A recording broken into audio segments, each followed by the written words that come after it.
Hello guys, welcome back to the channel. In this today's tutorial, I'm going to show you how you can collaborate on Instagram story. So guys, first of all, open your Instagram application on your phone. And if you want to collaborate on Instagram story, you have to be mentioned on someone's Instagram story. And after you have been mentioned, you will get the notification on the Instagram direct message. So you can go to your Instagram direct message right here. And this is the account who mentioned me in a story. Then we can just open this account or tap on this account, and after that we can simply tap on add to your story right here.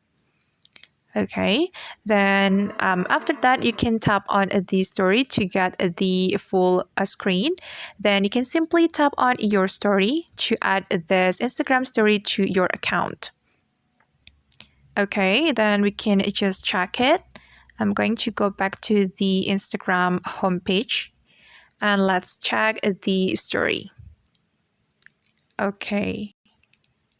And as you can see that we have posted this Instagram story to our own.